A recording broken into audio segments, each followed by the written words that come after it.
Good morning.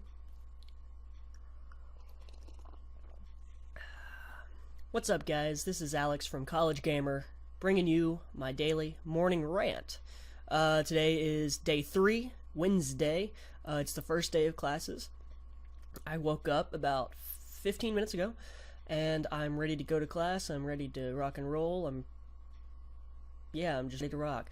But that doesn't mean that there isn't a ton of gaming news that happened in the past day and overnight. It's surprising to me how often, I wake up and there's a lot of gaming news going on.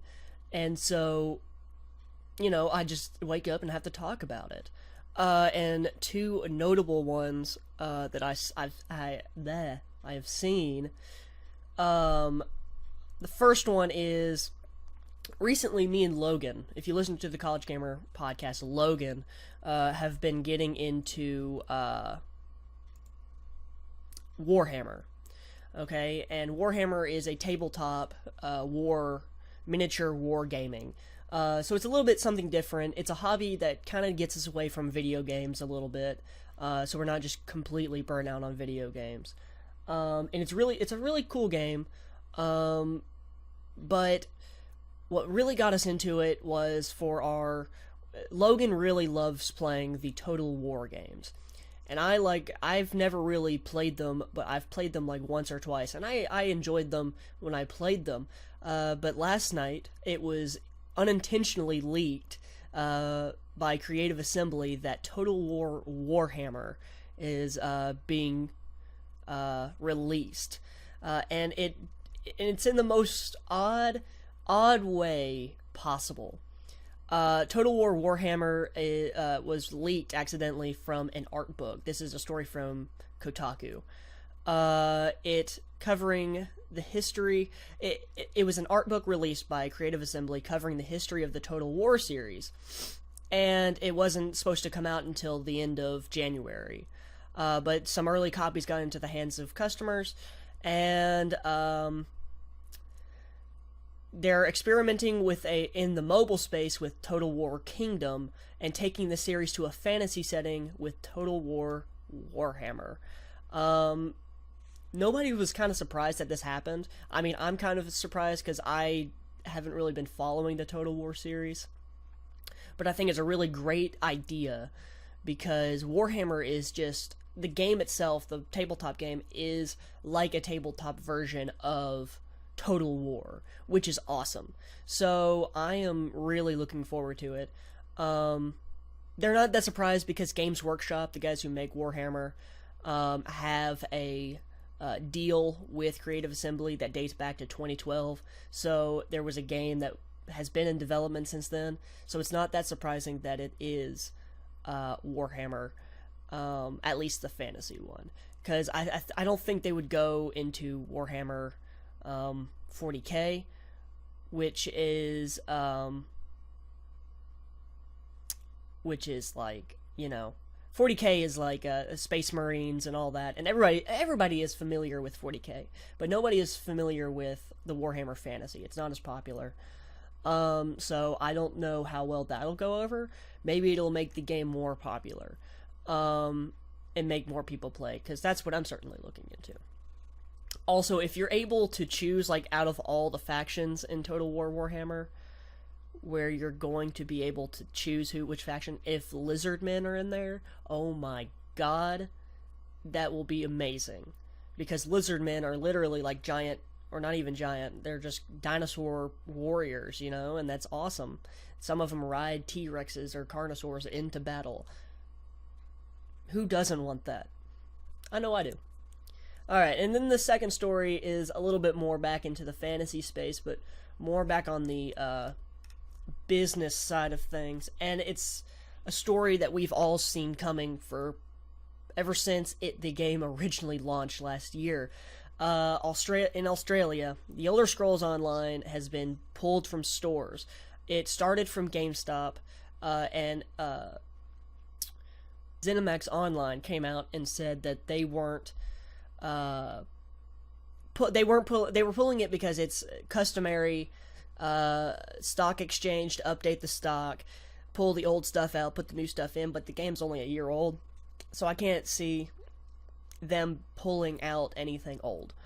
But anyway, they're pulling out all this stock from stores. It started at the Australian equivalent to GameStop, which is EB Games. Now it's JB Hi-Fi. A JB Hi-Fi source told Games.on.net that the Elder Scrolls Online copies were pulled from shelves late last week and are to be kept out back until further notice. Another source at an Australian retail franchise told the publication JB Hi-Fi that all game cards and copies were pulled out of Harvey Norman, and the only reason that would happen is because it has become a free product. This is a story from IGN. And then the source added that they had seen the clear-outs paperwork confirmation that if it was being brought out in a different format, it had been a price drop, not a recall. So essentially, that just means they wouldn't be pulling these things off the shelves if it wasn't going free to play. Which makes a lot of sense, right? It's the only reason they're probably not pulling it from the shelves in the US is because, I mean, they still have things to sell here in the US, and people might still be buying it here in the US. It's probably an easier conversion to get people to buy it all the way up until you decide it's going free to play, in the US. People will still continually buy it. I don't know how well it's selling in Australia. It could be happening here too. We just don't know about it. I haven't really looked. Has anybody really even looked? I went to GameStop the other day, and I think I saw some Elder Scrolls Online stuff, but I don't think it was the game, or I don't even think it was game time cards. So I don't know if it's even still available here in the States. I could be wrong about that.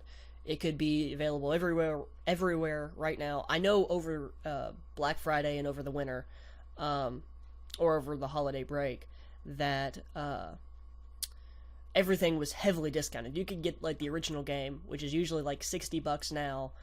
You could get it for like $10. I know on Steam they had deals where you could get it for like $10, $7.50, stuff like that, which was a great price, but still not the price that everybody's been looking for. Elder Scrolls Online should have gone with the Guild Wars 2 model, and I explained the Guild Wars 2 model yesterday. It's buy to play, where essentially you go out, you buy the disc once, and you get to play as much as you want. And there's a little bit of microtransaction and extra DLC that you can buy if you want to. It's all cosmetic. It might help you level up a little bit faster, but you don't need to do all that. And that's the way things need to go. That's absolutely the way things need to go. And I think that's the way things are going. I don't think that ZeniMax Online really understood what they were getting themselves into. The MMO market is a dying market. At least the pay every month kind of game isn't a thing anymore. Nobody wants to do that. World of Warcraft is the only one that is able to do that, only because it started that way and it held people for as long as it did. World of Warcraft is just an anomaly in the system. That's really how these new developers need to look at it. It needs to... Guild Wars 2, the guys over at ArenaNet understood that, they can't run a model like this anomaly in the gaming system. World of Warcraft is a special case. It needs to be treated as that. Not every game can do that. It's cool if you can have an MMO, but if you just make a good game that is buy to play, you buy the disc once and everybody gets to play for free, and then people who want to buy stuff and support the game will do so. That just makes sense. I was dying. I'm still interested to play Elder Scrolls Online on the PS4 when it releases later this year, but I was like dying a year ago to play it. I was like, oh man, when is this game coming out? I am so excited to play this game. And then it came out. I didn't buy it. I played the beta. I was like, I'm not that into it. It doesn't look that good. It doesn't run that well. It feels very clunky. It doesn't feel like Elder Scrolls. It's not as fluid as Elder Scrolls. It feels like an MMO with the Elder Scrolls name on it. I mean, I was like, but I'm not playing it on a great PC, so I'll wait for the console version to come out.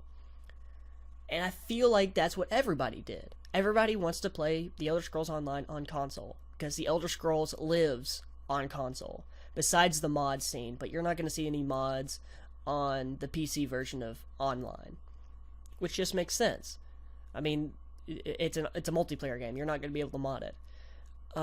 But I think it's going to be great on consoles. But the only way they can really get it to work, because console players will not pay $15 a month to play a game. They won't. I won't.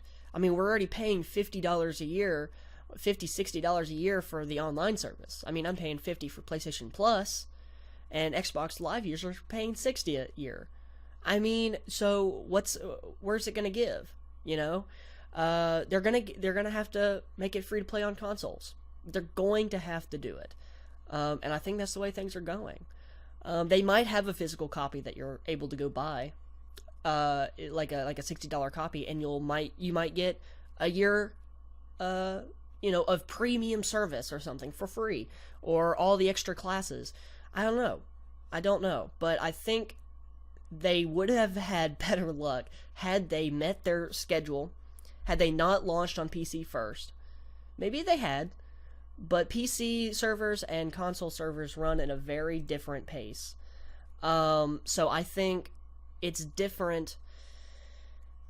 I don't know. I'm ranting. This is a morning rant video. But yeah, I'm excited for Elder Scrolls Online. I think it'll run better on consoles. I think people enjoy it more on consoles. I think they should have delayed it until it was out on consoles. I think it should have been free to play at the start, at the get-go. You want to have a large player base to get all your game systems to work, because I know Elder Scrolls Online has the Siege PvP system, where essentially an entire region, and I can't remember which one, because I haven't paid attention to Elder Scrolls in about a year and a half, so I can't entirely. I think it's Cyrodiil. I think that's what it's called, but don't hold me that. The place that was in Oblivion, that entire region is PvP. That's where all the players meet up and wage war against each other, and essentially it's all siege warfare. It's all people capture castles and stuff like that, towns, and people have siege warfare. But you can't have siege warfare if there aren't enough people to get the siege warfare done. Duh. So, I mean, you gotta do something to really encourage people to play your game, especially in a time where people are getting a lot of free games and a lot of cheap games all the time. PlayStation Plus, I'm getting 2 free games for every PlayStation system every single month. I mean, that's what I get out of my subscription, and I love that. That's the biggest benefit to me. What did Elder Scrolls Online have? Pay $15 a month for a game that is hugely buggy. It doesn't feel like a real Elder Scrolls game, and why do that? Why? I don't know. I'm excited for it. I'm gonna check it out when it comes to consoles, probably no matter what. I'll probably even buy just the disc version, and even if it is still $15 a month, I'll probably at least play the first month. The free month that they give you, that's probably the one I'll play. But we'll just have to see, because as it stands right now, it looks like it's going to go free to play, and I might be playing it sooner than later, especially if characters can cross over between platforms. That would be fantastic. But we'll just have to see about that. So this morning has been a lot of fantasy and a lot of ranting. I feel really good this morning. I got classes to go to. Podcast is going to be recording tonight. And if you all haven't heard of it, it's the College Gamer Podcast, and you can listen to it on collegegamer.net. Yeah, it's a podcast where a bunch of gaming students, college students, get together on a table, and we talk about the gaming news and the industry as a whole. So be sure to listen to that tomorrow on collegegamer.net. Be sure to hit the subscribe button down below. Like this video if you like it. And check us out on Facebook. And follow us on Twitter. Both of them you can be found at either facebook.com or twitter.com/ or at collegegamer94.